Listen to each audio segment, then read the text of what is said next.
തേന്മാവിൻ കൊമ്പത്ത് എല്ലാ ദിവസവും രാത്രി 9 മണിക്ക് നമ്മുടെ സ്വന്തം സൺ സൂര്യയിൽ. ചേട്ടാ, എനിക്ക് പാറുവിനൊന്ന് കാണണം. ഒന്ന് വിളിക്കാമോ? ഒരു അത്യാവശ്യ കാര്യം സംസാരിക്കാനാ. ഈ സമയത്ത് വന്ന എങ്ങനെ ശരിയാവുക പ്രിയ? നിനക്കവളെ ഫോണിൽ വിളിച്ച് സംസാരിച്ചാ പോരെ?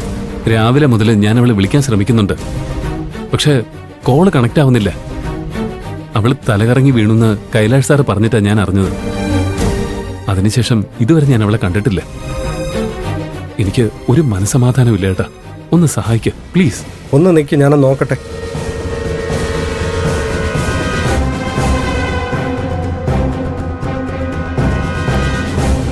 ആ ശരി ശരി, ഞാൻ വിളിക്കാം. ശരി മോളെ, പാറു എവിടെ മോളെ? അവള് ബാത്റൂമില്ല ചേട്ടാ. അവളെ കാണാൻ പ്രിയ വന്നിട്ടുണ്ട്. പാവം, രാവിലെ മുതൽ അവളെ കാണാൻ ഓടി നടക്കുക. ആള് നല്ല ടെൻഷനില്ല. അവളോടൊന്ന് താഴെ വരാൻ പറയണേ. ശരി ചേട്ടാ.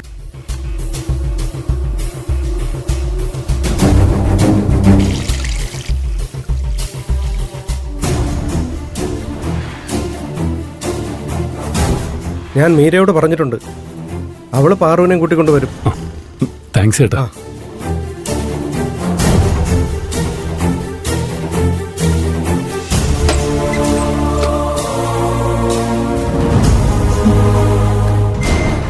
എന്താ പാറു ഇത്? ഡോക്ടറെ അടുത്ത് പോയതിനു ശേഷം നിനക്കൊരു കുറവുമില്ലല്ലോ. അതൊന്നും സാരമില്ല. ഡോക്ടർ കുഴപ്പമൊന്നുമില്ലെന്ന് പറഞ്ഞതല്ലേ. ഉറപ്പാണോ? വേണമെങ്കിൽ നമുക്ക് വേറെ ഡോക്ടറെ കാണാൻ പോവാം. വേണ്ട വേണ്ട. സെക്യൂരിറ്റി ചേട്ടൻ പറഞ്ഞത് നീ കേട്ടില്ലേ? പ്രിയ നിന്നെ കാണാൻ വന്നിട്ടുണ്ട്. നീ എന്തിനാ അവനെങ്ങനെ അവോയ്ഡ് ചെയ്യുന്നത്? അവൻ നല്ല ടെൻഷനിലാണെന്ന് സെക്യൂരിറ്റി ചേട്ടൻ പറഞ്ഞത് കേട്ടില്ലേ? വേഗം ചെല്ല്.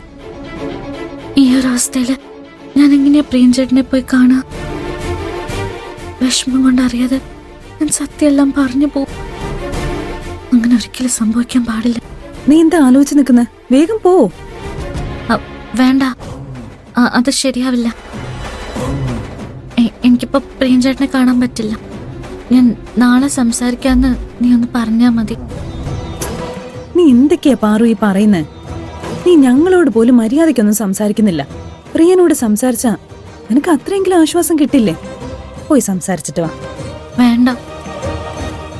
ആശുപത്രിയിൽ നിന്ന് വന്ന ശേഷം എനിക്ക് വല്ലാത്ത തലച്ചിട്ടുണ്ട്. എനിക്ക് വല്ലാത്ത ക്ഷീണം തോന്നുന്നുണ്ട്. ഞാൻ നാളെ സംസാരിച്ചോളാന്ന് അദ്ദേഹത്തോട് പറഞ്ഞാ മതി. ഇപ്പൊ എന്നോട് പറഞ്ഞത് തന്നെ പ്രിയനോട് ചെന്ന് പറഞ്ഞാ പോരെ?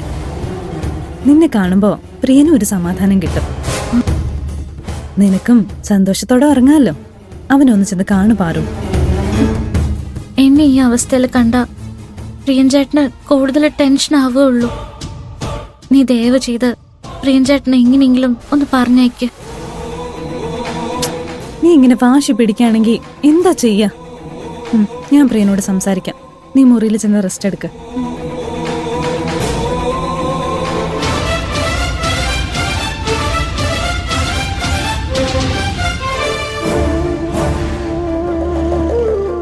പാറു എവിടെ മീര?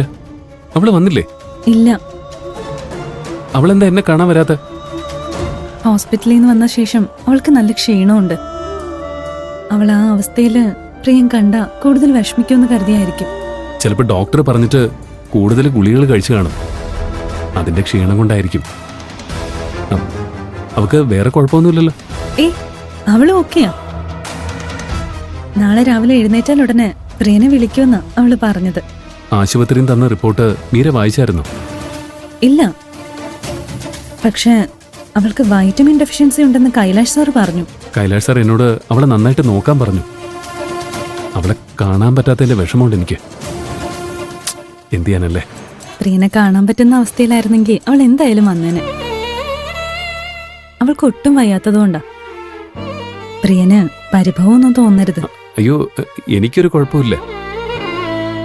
എന്നെ കാണാതിരിക്കുന്നത് അവക്ക് നല്ല വിഷമമുണ്ടാക്കുമെന്ന് എനിക്കറിയാം. അവക്ക് ഭേദമാവുമ്പോ എന്നെ വിളിക്കാൻ പറഞ്ഞാൽ മതി. അവളുടെ ശബ്ദം കേട്ട എനിക്ക് കുറച്ച് ആശ്വാസവും. രാവിലെ എഴുന്നേറ്റാൽ ഉടനെ ഞാൻ അവളെ ഓർമ്മിപ്പിക്കാം. ഞാൻ നിങ്ങളെ വിശ്വസിച്ചിട്ടാ പോകുന്നത്. അവളെ നന്നായിട്ട് നോക്കണേ. ഇതൊക്കെ പ്രിയം പ്രത്യേകം പറയേണ്ട കാര്യമുണ്ടോ? അവൾക്ക് ഒരു കുഴപ്പവും വരാതെ ഞങ്ങൾ നോക്കിക്കോളാം. എത്രയും പെട്ടെന്ന് അവൾ ആരോഗ്യത്തോടെ പ്രിയന്റെ മുന്നിൽ വന്ന് നിൽക്കും. നിങ്ങൾ ഒരുമിച്ച് സന്തോഷത്തോടെ കഴിയും. വെറുതെ ആവശ്യമില്ലാത്ത ഓരോന്ന് ചിന്തിച്ച് ടെൻഷൻ ആവണ്ട. എന്നാ ഞാൻ ഇറങ്ങട്ടെ. ശരി. ചേട്ടാ ഞാൻ ഇറങ്ങട്ടെ. ഓക്കെ പ്രിയ.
എന്തിനാ അമ്മ ഇങ്ങനെ ടെൻഷൻ അടിക്കുന്നേ?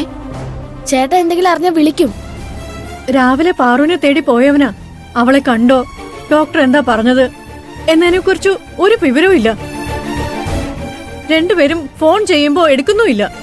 ടെൻഷൻ ഉണ്ടാകാതിരിക്കോ? രാവിലെ മുതല് എന്തൊക്കെ പ്രശ്നങ്ങൾ ഉണ്ടാവാൻ പോകുന്നുണ്ടെന്ന് എന്റെ മനസ്സ് പറയുന്നുണ്ട്. അമ്മയുടെ മനസ്സിനോട് മിണ്ടാതിരിക്കാൻ പറ. ഏട്ടത്തിയമ്മയ്ക്ക് ഒരു കുഴപ്പം ഉണ്ടാവില്ല. ഇപ്പൊ ചേട്ടൻ കേറി വന്നിട്ട് പാറിനോട് സംസാരിച്ചിരുന്നപ്പോ സമയം പോയത് അറിഞ്ഞില്ലെന്ന് ഇളിച്ചോണ്ട് പറയും. അമ്മ നോക്കിക്കോ.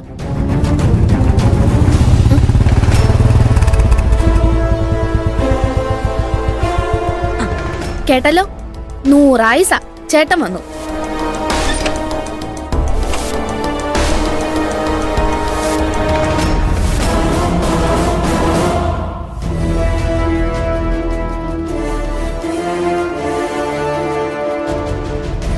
എടാ, നീ എന്താ വിളിച്ചിട്ട് ഫോൺ എടുക്കാത്തത്? നീ പാറുവിനെ കണ്ടോ, സംസാരിച്ചോ? ചേട്ടാ, അമ്മ അല്ലെങ്കിലേ നല്ല ടെൻഷനില്ല.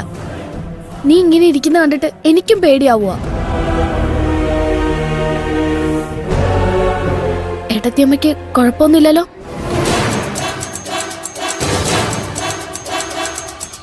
വാ തുറന്ന് എന്തെങ്കിലും ഒന്ന് പറയടാ. ഞാൻ പാറുവിനെ തേടി നടക്കുമ്പോ അവള് റോഡ് സൈഡിലുള്ളൊരു കാനയിൽ വീണ് ജീവന് വേണ്ടി പോരാടുകയായിരുന്നു. ഈശ്വര, കൃത്യസമയത്ത് കൈലാഷ് സാർ എത്തി അവളെ രക്ഷിച്ചു. ഭാഗ്യം. ഇപ്പൊ അവക്ക് എങ്ങനെയുണ്ട്? അവൾ ഏത് ആശുപത്രിയിലാ?